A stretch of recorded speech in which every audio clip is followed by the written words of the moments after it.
Hi everyone, Ryan here from Fight Game Analysis, and today we are going to be talking about the counterpunching of Canelo Alvarez. If you've been enjoying the content, please go ahead and click on the like button and also subscribe to the channel. Really appreciate your support. Alright, so Canelo Alvarez just recently announced that he's got a fight coming up December 19th against Callum Smith. Man, I'm excited. You know, once COVID hit, we were unsure of what was going on with almost all professional sports. Slowly but surely, they started to come back. We started to see boxing come back, and some big name boxers have been fighting, but we didn't know what was going on with Canelo.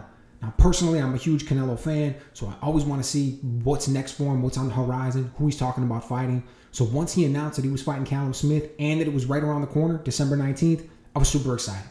And with the announcement of that fight, I thought now would be the perfect opportunity for us to take a look at his counterpunching. He does some amazing counterpunching, and I think it's one of the aspects of his game that's a little bit underrated. So let's jump in and take a look. All right, so the first one that I want to take a look at is against Amir Khan. And Canelo's just set up a beautiful counter left hook here that he landed after Khan missed a right hand. Now going into this fight, Amir Khan was known as a very fast fighter. Fast hands, fast feet. And he was fast down at 140, 147. So you knew that when he moved up in weight to fight Canelo, that Canelo was going to be at a big speed disadvantage. And you combine that with the fact that Khan had already been KO'd a few times down at the lower weights. Everyone knew Canelo had big power, which means that going in, you figured Khan was going to box from the outside, use a lot of movement, try to utilize his speed advantage, and really find ways to stay outside of the power that Canelo had. That was going to make it difficult for Canelo to land a big counter shot. But let me tell you, it did not take Canelo long at all. He went to work early. So when the fight started, right away you could see Khan's moving in and out, throwing his shots, using a lot of lateral movement. And he was trying to dictate all the action. And as long as he was allowed to be first and dictate the action, he was always going to have the advantage. So instead, Canelo had to use feints and set a trap to draw the action from Khan. So you can see the first thing that he starts to do is slowly move forward and close the distance. Methodically, but patiently, walking him down, getting to the spot where he wants to be. Doesn't want things to be on the outside, wants him to be a little bit closer. And the second thing that he needed to do was get the timing. Timing beats speed. So since Khan's the faster fighter, Canelo has to have the superior timing. And I think that there was this one exchange which immediately showed me that Canelo had Khan's timing and he was really comfortable in there. Khan jumps in, gets off a few shots here, and doesn't land one. Lets go all these punches, doesn't land one shot on Canelo. And look how comfortable Canelo is while he's defending. He doesn't overreact, never gets out of position. Eyes are always where they need to be, patient, and when it's all said and done and Khan throws his last punch, Canelo's on balance, in perfect place, eyes on his target. At that point, right there to me, he looked completely locked in with Khan's speed and rhythm. It was just a matter of time. The clock was already ticking on Khan. And the third step was to start to use his feints. At that point, he uses the feints and he's able to draw the punch from Khan, and then he can counter it the way that he wants. So you can see right here starts with the hand feint. Just wants to see what Khan's going to do, starts moving his hand a little bit just to see what's going to happen.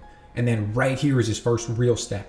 He steps in hard and then he leans back because he wants to see what Khan's going to do. He's hoping that with that hard step in, he's going to draw an action from Khan. He's going to draw a punch. Then that lean back is going to cause that punch to fall short, and then he's going to be able to counter with what he wants. Now, it doesn't work out exactly like that right here. You can see he steps in hard, leans back, and all Khan does is cover up. So Canelo just lets a few shots go. And then Khan rolls out and the fight continues. But it's a perfect foreshadowing of what's going to happen next. And you can see that right here. Sets this one up almost the exact same way just a few seconds later. Except this time it's not even really a hard step in. This time it's much more of a lean in.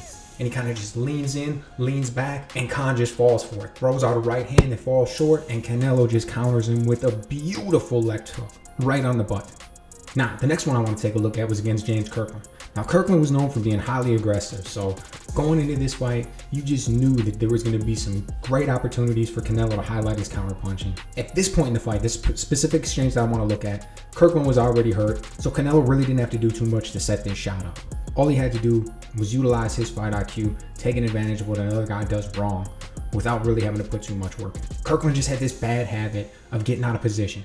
When he would throw his left hand, he would get off balance. He would lean forward too much. A lot of times he would bring his left foot forward, which puts him in a bad spot.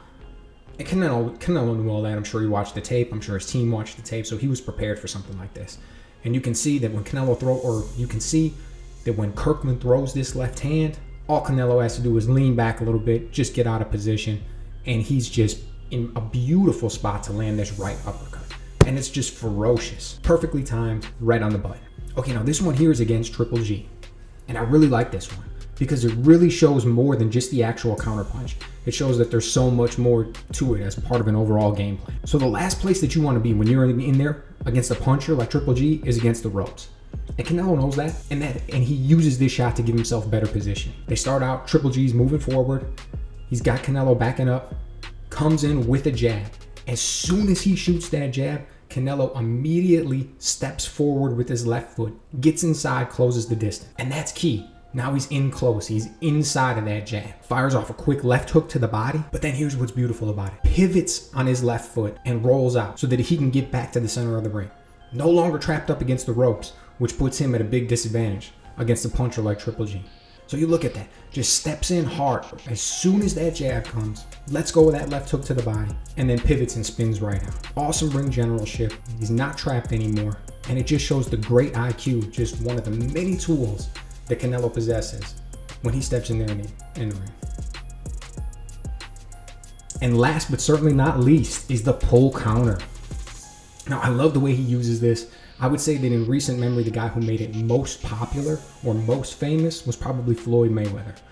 But Canelo has perfected it at this point in his career. He uses it great. So right here, he's going in against Julio Cesar Chavez Jr. Now Chavez is the taller, longer fighter. So typically you figure a guy who's taller and longer is going to try to use his jab to control the distance, control the pace of the fight, have things where he wants. And if you're the shorter guy, you got to figure out a way to take that jab away. And one of the ways that you can do that is with the pull counter. So the key to the pull counter is timing and footwork. You need to already be at the correct distance when your opponent punches. You can't afford to take a step back to get out of the way of the punch and then have to take a step forward to land your counter. It's going to be too much time. Your opponent's going to be able to get on the defense. You're not going to be effective with it. So with your footwork, you have to already be in position. And then when your opponent shoots, you lean back to get out of the way, and then that allows you to snap forward really quick, and you're going to be able to land that counter shot before your opponent even knows it's coming. Canelo executes that perfectly here. You can see steps right into position, gets at the distance he wants, gets his guard high, and then as soon as Chavez lets that jab go, Canelo starts his defensive movement, gets out of the way, and then immediately comes back over the top with his counter right hand. And it's a great shot. You only got to land a few like that before you really start to discourage your opponent from using their jab. It's just awesome the way that Canelo utilizes that there. So I'm really looking forward to this upcoming fight between Canelo and Callum Smith. Let me know what you guys think. Is he going to really be able to utilize his counterpunching in this upcoming fight? Take advantage of the skills and the ring IQ that he has? Or is he going to have to pull something else out? Is he going to have to be more aggressive and be the guy who dictates the action? Let me know what you guys think.